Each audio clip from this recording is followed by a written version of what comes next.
I talk about where we are, I'm going to go back to John, kind of how did we get here. I read Schulman's first statements on pedagogical content knowledge in the second handbook of research and teaching that I was reading for Harvard doctoral program. Right at that time of, oh my God, what am I going to do my stuff on? And I found it. And so I fell in love right at the very beginning, and have been pursuing this one ever since. But along the lines of what Heather's, as she talked about, so why do we even think about this and what do we do? As I looked at Schulman, I came at this from a very strong science teacher, educator perspective.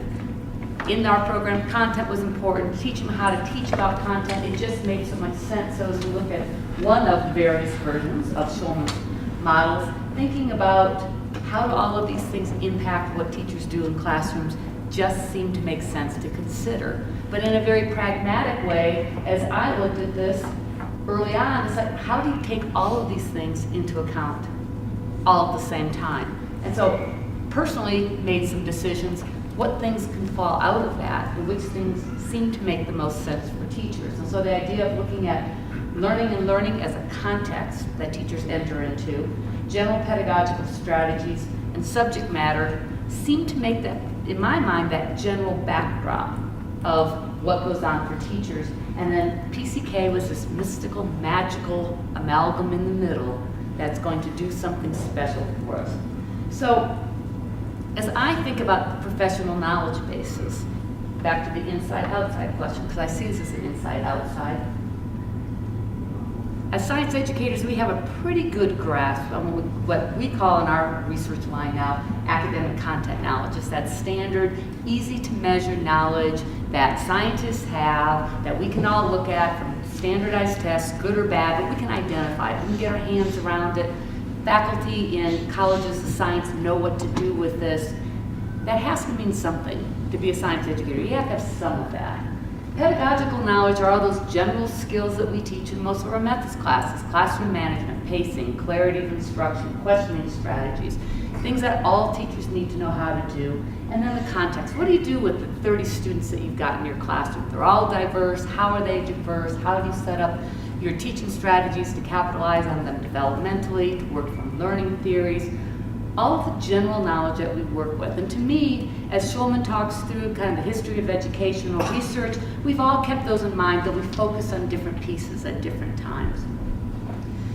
As I started to work in conceptualizing pedagogical knowledge, content knowledge, and then working with my colleagues at BSCS, we took an approach that those other three things are important. We saw PCK as an intersection of those. And in my mind, that's slightly different than the idea, and maybe not, of transformation. And I know people say, oh, what's integration, what's transformation, what difference does it make? And I'm not sure what difference it makes. But there was kind of a fundamental approach that made sense to me. I see that there are knowledge pieces that teachers can have on all three of these areas that can be measured, that have an impact on their teaching, and that can be taught in different kinds of ways. If that approach is true, then within pedagogical content knowledge, we should be able to find the same kinds of things, except applied to the teaching of a specific topic. So for content knowledge, and I'll just pick on photosynthesis, that was one of our topics, teachers can know things about photosynthesis, but the PCK part of it is what do they do with that knowledge in order to put it into action in the classroom.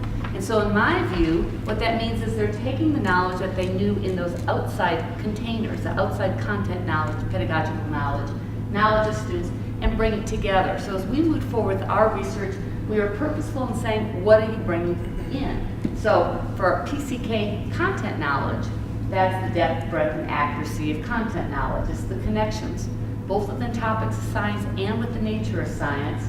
And it's that fluency with these multiple modes of representation. Again, we saw those based on what they know about content knowledge applied to the teaching of topic. For PCK, PK, we're looking at how do they rationalize which instructional strategies make sense for the teaching of photosynthesis. Why would I do a demonstration versus doing an experiment versus doing a lecture, doing whatever? How do I get at students' prior understandings? And how do I help them use metacognitive strategies to pay attention to their own thinking? The last part is we brought in the idea of context, We thought about student variation. So what might students know about PCK? What might they not? What kind of prior conceptions do they have? So as we started working with PCK, we said this is what we think is inside the box of PCK with the direct relationship to what's on the outside, which prompted us to say then, does it make a difference? Does it make a difference if we can measure what's outside and inside the box? And if we're measuring what's inside the box, does it have the relationships that we anticipate? From the research that we've done, we have some yes answers and we have some big question mark answers, hence why we're here.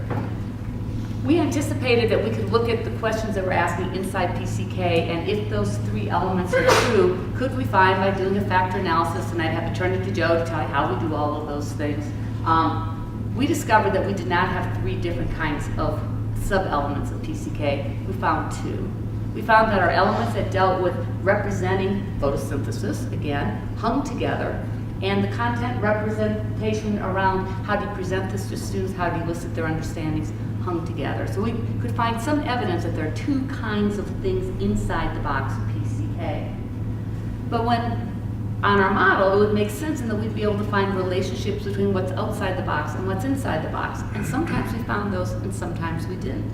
We were happy to find that we could take that academic content knowledge on the outside and it did have a relationship to the content knowledge inside the box. We found that our two PCK constructs had a relationship to each other. And we found that, this one doesn't make much sense to us, our PCK content knowledge had a relationship to the general pedagogical knowledge, but general pedagogical knowledge didn't have a relationship to our PCK PK. So in some cases, our relationships don't make sense to us, and they don't follow our intuitive pattern. So now that raises questions. Do we have the wrong model? Are we asking the wrong questions? Do we have the wrong tools? So part of the reason for us to kind of join in this conversation over the next couple days. There's a couple assumptions that fall out of this for me. One is that if they do have that relationship, then let's go to the action piece. Does it have anything to do with practice? We find our model falls apart. As soon as we go from what do teachers know, and in some cases what do they, to what they actually do in the classrooms, it falls apart even farther if we go to what do students learn. And it seems to me if this is an important construct, we should be able to follow it all the way through. So this idea of how does knowledge go to action is an issue for us. We have found that there are some relationships of our PCK construct to the parent constructs, but then that starts to raise questions. So back to Heather's point, is it so what? It seems to me that somebody would have to have a threshold level of content knowledge to have PCK. But once they reach that threshold, are you better off developing PCK? Are you better off developing CK? Or do you anticipate that the two ratchet each other up in a recursive way? That has important implications for what we're doing in professional development, as well as how we're doing any of our early teacher preparation in order to get teachers to that skill sets that can do what we're hoping that they will do for students. And then, I think I probably just went right into that one. Where should our emphasis lie? How do we help teachers do the kind of work that we want in order for them to help students learn? And so, if this model falls apart, what is the right model? How do we decide what we want to work with? And then, as Pat raised in the papers that they presented, do we even have an educational theory to fall behind the kind of work that we're doing? How do we go forward and make these various decisions? Finally, this was an aha. I mentioned this to somebody last night, and I think I got a chuckle out of it. When we wrote the PCK book, the pink book, we worked very hard actually from the same framework. We assumed that there was pedagogical knowledge, that there was content knowledge, and then there was this new match of PCK. And so Shirley Magnuson and Krajcik and Borko put together the model, which has driven much of the work that's in this room. Greta and Ryan Dershomer did the book on the chapter on pedagogical knowledge, and I wrote the chapter on content knowledge. And at the time, I was thinking from the framework, okay, we've got all the great work that Shulman's teams have done and everybody else's. We think about content knowledge. How do we take that deeper and farther? And I really thought I was writing that chapter about content knowledge. As I rethink that chapter, I'm wondering if I wasn't writing it about the content knowledge portion of PCK. Because if you think about the things, if you go way back in the chat, and by the way, we do have resources in the back of the room. There's notebooks with everybody's papers and all of their related papers. So if you want to go back and look at some ancient history, there's papers back there to look at. But what I talked about in that chapter are things like subject matter structure and the nature of the discipline and content-specific orientations.